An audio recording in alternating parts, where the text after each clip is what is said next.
Baik Pak, saya mau nanya nih tentang pendapat Bapak, pandangan hukum di Indonesia tuh kayak gimana ya Pak ya? Kalau saya, pendapat saya pribadi masalah hukum di Indonesia, terutama beberapa beberapa tahun belakangan ini sangat amburadul. Dalam kata amburadul itu banyak penegak-penegak hukum yang mereka sendiri melanggar hukum, dan itu masyarakat nggak tahu vonis seperti apa yang harus diberikan kepada si penegak hukum, tapi mereka yang melanggar hukum. Nah, di situ nalar saya berlogika itu kayaknya sudah apa ya? Sudah pesimis untuk beberapa tahun kebelakang ini mengenai hukum di negeri kita ini. Gitu. Menurut saya masih agak kurang kayaknya ya. Soalnya masih banyak yang tadinya nggak salah karena tiba-tiba dia bela diri dibilangnya salah gitu. Masih bingung juga makanya kayak begitu tuh. Ya kalau menurut saya baik-baik aja ya. Cuman hukum itu banyak yang dipermainkan, banyak ormas segala macam, akhirnya hukum itu jadi ngawur. Artinya apa? Reformasi itu kebablasan. Jadi kalau hukum saya bilang bagus. Setelah penegakan hukum udah dimulai ya. Artinya reformasi dari polisi juga udah dimulai dan yang lain-lain.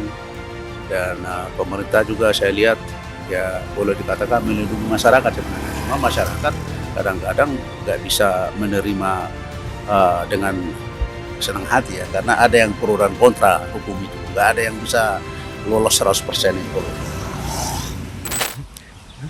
Melihat isu sekarang banyak beredar kasus investasi bodong, contohnya RSO, Indosuria, Pracico yang diduga melakukan pencucian uang dan sampai hari ini belum diputus bersalah. Menurut Bapak itu kayak gimana tuh? Masih bingung juga tuh.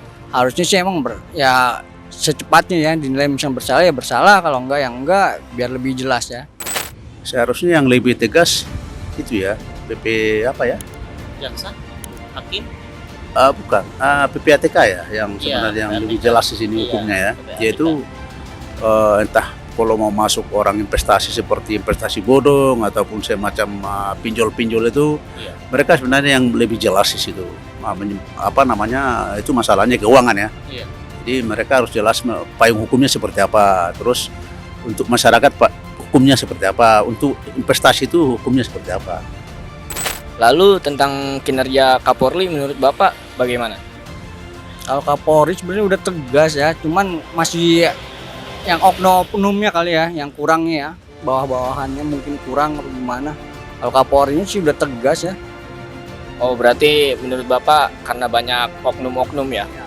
Bener ya, banyak oknum kayaknya. Ya udah baik. Oh, kalau kinerja Polri, kalau saya bilang ya memang kalau dulu sebelum Tito Karnavian itu kelihatannya masih rabunya, kabur. Artinya nggak ada terbuka salah. Mulai dari Tito Karnavian ke sini, borok Polri itu udah mulai dibuka dan di Listio ini Kapolri sekarang dia terang benderang membuka. Yang salah disalahkan, yang benar dibenarkan. Nah, contohnya kayak kasus Sambo salah. Terus ini sekarang Teddy yang narkoba salah itu aja ya. Itu aja si AKP siapa itu 20 tahun kan.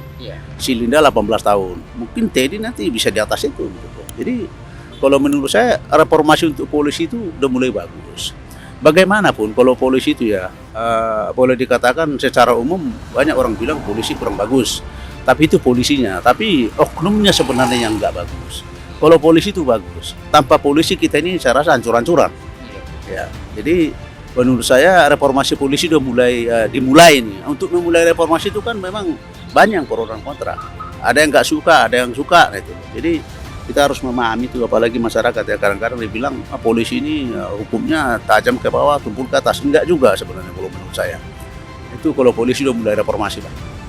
Tambahannya saya minta kalau kalian ini sebagai yang bergerak dalam bidang hukum, ya kita nih masyarakat tegakkanlah hukum setegak-tegaknya. Jangan siapa yang punya modal besar, siapa yang punya dana besar, mereka yang menguasai hukum. Sedangkan rakyat-rakyat kecil di bawah itu ya sangat sakit hati melihat hukum yang ada di negara kita, itu aja.